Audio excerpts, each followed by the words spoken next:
Hi, എല്ലാവർക്കും നിയ ടോക്സിലേക്ക് സ്വാഗതം. ഗർഭകാലത്ത് എല്ലാവരും ആഗ്രഹിക്കുന്ന ഒരു കാര്യമാണ് കോംപ്ലിക്കേഷൻസ് ഒന്നും ഇല്ലാതെ നോർമൽ ഡെലിവറി നടക്കണമെന്ന്. എല്ലാവർക്കും നോർമൽ ഡെലിവറി ആകണമെന്നില്ല. ചില എമർജൻസി സിറ്റുവേഷനിൽ സിസേറിയൻ ഡെലിവറി ചെയ്യാറുണ്ട്. കോംപ്ലിക്കേഷൻസ് ഒന്നും ഇല്ലാതെ നോർമൽ ഡെലിവറി നടക്കാൻ വേണ്ടിയിട്ട് നിങ്ങൾ ഫോളോ ചെയ്യേണ്ട ചില ടിപ്സിനെ കുറിച്ചാണ് ഇന്ന് പറയുന്നത്. വീഡിയോയിലേക്ക് പോകും മുന്നേ ആദ്യമായിട്ടാണ് ചാനൽ കാണുന്നതെങ്കിൽ സബ്സ്ക്രൈബ് ചെയ്യാനായിട്ട് മറക്കണ്ട. അപ്പോൾ നോർമൽ ഡെലിവറി നടക്കാൻ വേണ്ടിയിട്ട് എന്തൊക്കെ കാര്യങ്ങളാണ് ശ്രദ്ധിക്കേണ്ടതെന്ന് നോക്കാം. ഈ കാര്യങ്ങൾ കൃത്യമായിട്ട് ചെയ്തു വരുന്ന ഒരാൾക്ക് 80 മുതൽ 90% വരെ നോർമൽ ഡെലിവറി നടക്കാനുള്ള സാധ്യതയുണ്ട്.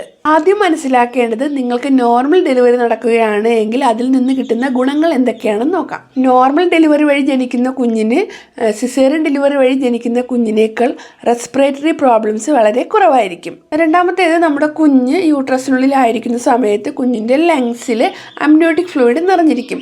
കുഞ്ഞ് ബർത്ത് കനാലിലൂടെ പുറത്തേക്ക് വരുന്ന സമയത്ത് ഈ ലങ്സിലെ അമ്നിയോട്ടിക് ഫ്ലൂയിഡ് പുറത്തേക്ക് പോകുന്നു.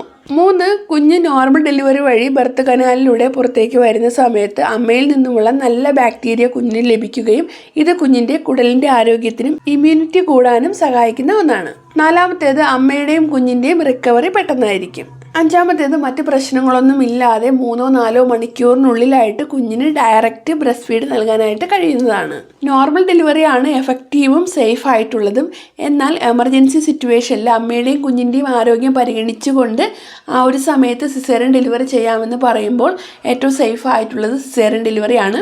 ഇനി നോർമൽ ഡെലിവറി ആഗ്രഹിക്കുന്ന ഒരാൾ എന്തൊക്കെ കാര്യങ്ങളാണ് ഫോളോ ചെയ്യേണ്ടതെന്ന് നോക്കാം. ഒന്നാമത്തേത്, 24 മണിക്കൂർ സർവീസ് ഉള്ളതും നമ്മുടെ വീടിന് അടുത്തുള്ളതുമായിട്ടുള്ള നല്ലൊരു ഹോസ്പിറ്റൽ സെലക്ട് ചെയ്യുക എന്നതാണ്. അതുപോലെ നോർമൽ ഡെലിവറിക്ക് വേണ്ടി വെയിറ്റ് ചെയ്യുന്നതും സെക്ഷൻ ഡെലിവറി പ്രൊമോട്ട് ചെയ്യാത്തതുമായിട്ടുള്ള എക്സ്പീരിയൻസ്ഡ് ആയിട്ടുള്ള ഗൈനക്കോളജിസ്റ്റിനെ വേണം സെലക്ട് ചെയ്യാൻ വേണ്ടിയിട്ട്. രണ്ടാമതായിട്ട്, പ്രഗ്നൻസി പീരീഡിനെ കുറിച്ചും അതുപോലെ ഡെലിവറി നടക്കുന്ന പ്രോസസ്സിനെ കുറിച്ചും ഒക്കെ ചെറിയൊരു അറിവെങ്കിലും നിങ്ങൾക്കുണ്ടായിരിക്കണം. അതിനെക്കുറിച്ചുള്ള വീഡിയോ നമ്മുടെ ചാനൽ ഓൾറെഡി നമ്മൾ ചെയ്തിട്ടുണ്ട്. അപ്പോൾ അതൊക്കെ കണ്ട് മനസ്സിലാക്കിയിരിക്കുക. എന്താണ് നോർമൽ ഡെലിവറി, എങ്ങനെയൊക്കെയാണ് ഇതിൻ്റെ പ്രോസസ്സ് നടക്കുന്നത്, അതുപോലെ സെക്ഷൻ ഡെലിവറിയെക്കുറിച്ചും ജസ്റ്റ് ഒന്ന് അറിഞ്ഞിരിക്കുന്നത് നല്ലതാണ്. നെക്സ്റ്റ്, പ്രഗ്നൻസി സമയത്ത് നല്ല ബോൾഡായിരിക്കുക എന്നതാണ്. പ്രത്യേകിച്ച് നോർമൽ ഡെലിവറിയെക്കുറിച്ചുള്ള ടെൻഷനും പേടിയൊക്കെ ഉള്ളവരാണ് എങ്കിൽ നല്ല ബോൾഡായിട്ട് തന്നെ ഇരിക്കണം. കാരണം നോർമൽ ഡെലിവറിയുടെ വേദന സഹിക്കാൻ പറ്റുമോ, അതെങ്ങനെയാണ്, എന്നെക്കൊണ്ടത് പറ്റുമോ എന്നുള്ള ചിന്തയൊക്കെ ഉണ്ടായിരിക്കും. അതെല്ലാം മാറ്റിയിട്ട് നിങ്ങൾക്ക് ആ ഒരു വേദന സഹിക്കാനായിട്ട് പറ്റും, അതുപോലെ ഈസി ആയിട്ട് ഇതൊക്കെ കഴിയുമെന്നുള്ള ആ ഒരു ചിന്ത നമ്മളെ മനസ്സിൽ കൊണ്ടുവന്ന് പോസിറ്റീവായിട്ട് കൂടുതലും ചിന്തിച്ച് നമ്മൾ ബോൾഡായിട്ട് ഇരിക്കുക. പലരുടെയും ഡെലിവറി എക്സ്പീരിയൻസ് ഒക്കെ പറഞ്ഞ് നിങ്ങൾ കേട്ടിട്ടുണ്ടായിരിക്കും. അതിലുള്ള നെഗറ്റീവിനെ നമ്മൾ എടുക്കാതെ അതിലുള്ള പോസിറ്റീവ് മാത്രം നമ്മൾ എടുക്കുക. അതായത് ആവശ്യമുള്ളത് മാത്രം ഉൾക്കൊള്ളുക, ബാക്കിയൊക്കെ തള്ളിക്കളയുക എന്നുള്ള ആ ഒരു നിലപാടിൽ നിങ്ങൾ എത്തണം. വളരെ സിമ്പിളായിട്ട് നിങ്ങൾ ചിന്തിച്ചാൽ മാത്രം മതി. ഇപ്പോൾ നോർമൽ ഡെലിവറി അത്രയും കഷ്ടപ്പാടുള്ളതാണെങ്കിൽ ഒരമ്മയ്ക്ക് 2, 3, 4, 5 മക്കളൊക്കെ ഉള്ളവരെ കണ്ടിട്ടുണ്ടായിരിക്കും. അപ്പോൾ അവരൊക്കെ എങ്ങനെയാണ് 2, 3, 5 കുട്ടികളൊക്കെ ആകുന്നത്? അപ്പോൾ അത് അവർക്ക് സഹിക്കാൻ പറ്റുമെന്നുള്ളത് കൊണ്ട് തന്നെയാണ് അവർ വീണ്ടും ഒരു കുഞ്ഞിന് വേണ്ടി ആഗ്രഹിക്കുന്നതും വീണ്ടും ആ ഒരു കുഞ്ഞ് ജനിക്കുന്നതും. അപ്പോൾ അത് നമുക്ക് സഹിക്കാൻ പറ്റുന്ന ഒരു വേദന തന്നെയാണ് എന്ന് മനസ്സിലാക്കി ബോൾഡായിട്ടിരിക്കുക. ഓരോരുത്തരുടെ ശരീരപ്രകൃതവും ഓരോന്നാണ്. അതുകൊണ്ടാണ് ചിലർക്ക് വേദന കൂടുതലായിരിക്കുന്നത്, ചിലർക്ക് വേദന കുറവായിരിക്കുന്നത്. അപ്പോൾ ഒരാളൊരു ഡെലിവറി റിലേറ്റഡ് ആയിട്ടുള്ള ഒരു എക്സ്പീരിയൻസ് പറഞ്ഞു കഴിഞ്ഞാൽ അതിൽ പോസിറ്റീവ് മാത്രം നിങ്ങൾ എടുക്കുക, നെഗറ്റീവൊക്കെ നിങ്ങൾ വിട്ടുകളയുക. 4, ചെയ്യേണ്ടത് എക്സസൈസ് ആണ്. ഇത് മസിൽ സ്ട്രെങ്തൻ ചെയ്യാനും ബ്ലഡ് സർക്കുലേഷൻ നല്ല രീതിയിൽ നടക്കാനും വേണ്ടിയിട്ടാണ് ഗർഭകാലത്ത് ചെറിയ രീതിയിലുള്ള എക്സസൈസുകളൊക്കെ ചെയ്യാനായിട്ട് പറയുന്നത്. പ്രഗ്നൻസിയുടെ തുടക്കം മുതൽ ലാസ്റ്റ് വരെയും സേഫ് ആയിട്ട് ചെയ്യാൻ പറ്റുന്ന ഒരു എക്സസൈസാണ് നടത്തം. ആദ്യത്തെ 3 മാസം, അതായത് ഫസ്റ്റ് ട്രൈമസ്റ്ററിൽ നിങ്ങളൊരു 15 മിനിറ്റ് ഒരു ദിവസം നടക്കുക. സെക്കൻഡ് ട്രൈമസ്റ്റർ ആകുമ്പോൾ, അതായത് ഒരു 4, 5, 6 മാസങ്ങളാകുമ്പോൾ ഒരു 20 മുതൽ 30 മിനിറ്റ് കുറഞ്ഞത് നടക്കുക. ഒരു ദിവസത്തിൽ രാവിലെയും വൈകുന്നേരവും നടക്കാനായിട്ട് ശ്രദ്ധിക്കണം. തേർഡ് ട്രൈമസ്റ്റർ ആകുമ്പോൾ ഒരു 45 മിനിറ്റ് മുതൽ 1 മണിക്കൂർ വരെ നടക്കുക. രാവിലെയും വൈകുന്നേരവും നടക്കാനായിട്ട് ശ്രമിക്കണം. ലാസ്റ്റ് ട്രൈമസ്റ്ററിൽ ഇത്രയും നടക്കാൻ പറഞ്ഞത് ഇത് നമ്മളുടെ നോർമൽ ഡെലിവറിക്കുള്ള സാധ്യത കൂട്ടുന്ന എക്സസൈസ് ആയതുകൊണ്ട് ഈ ഒരു കാര്യം കൃത്യമായിട്ട് ചെയ്യുക. അതുപോലെ മറ്റ് കോംപ്ലിക്കേഷൻസ് ഒന്നും ഇല്ലാത്തവരാണ് എങ്കിൽ ഡോക്ടേഴ്സ് നോർമലി പറയുന്ന എക്സസൈസ് ആണ് ബട്ടർഫ്ലൈ എക്സസൈസ്, കീൽ എക്സസൈസ്, ഫ്ലോർ എക്സസൈസ് ഒക്കെ ചെയ്യാനായിട്ട് പറയാറുണ്ട്. ഇതും തേർഡ് ട്രൈമസ്റ്ററിൽ ചെയ്യുന്ന എക്സസൈസുകളാണ്. ഇത് നിങ്ങളുടെ ഡോക്ടറുടെ നിർദ്ദേശപ്രകാരം നിങ്ങൾക്ക് ചെയ്യാവുന്നതാണ്.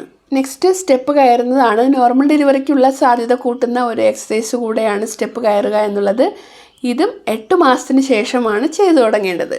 ഒരു ദിവസത്തിൽ 2 പ്രാവശ്യം ചെയ്യാം. അതായത് രാവിലെ ഒരു 5-6 പ്രാവശ്യവും അതുപോലെ വൈകിട്ട് ഒരു 5-6 പ്രാവശ്യമൊക്കെ നിങ്ങൾക്ക് ഇതുപോലെ സ്റ്റെപ്പുകൾ കയറാവുന്നതാണ്.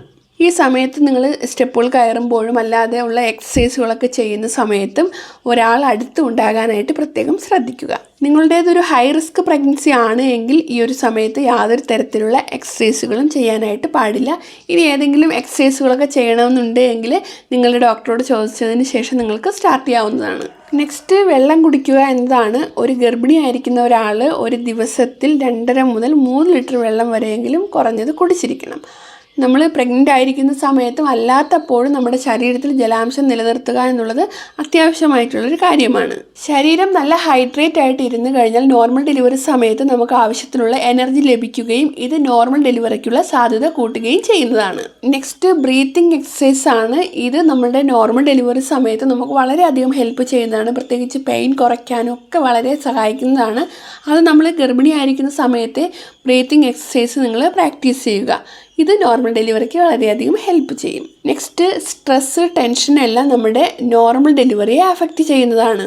ഡെലിവറി സമയത്ത് ടെൻഷൻ കൂടുമ്പോൾ BP കൂടുകയും അത് അമ്മയും കുഞ്ഞിനെയും അഫക്റ്റ് ചെയ്യുകയും ചെയ്യുന്നു. ഇങ്ങനെ വരുന്ന സാഹചര്യങ്ങളിൽ ചില കേസുകളിൽ C-സെക്ഷൻ ഡെലിവറി ചെയ്യേണ്ടി വരും. നിങ്ങൾക്ക് ടെൻഷനും സ്ട്രെസ്സും ഉണ്ടാകുമ്പോൾ നോർമൽ ഡെലിവറിക്ക് സഹായിക്കുന്ന ഹോർമോണായിട്ടുള്ള ഓക്സിറ്റോസിൻ ഹോർമോൺ റിലീസ് ചെയ്യുന്നത് കുറയുകയും നോർമൽ ഡെലിവറിക്കുള്ള സാധ്യത കുറയ്ക്കുകയും ചെയ്യുന്നു.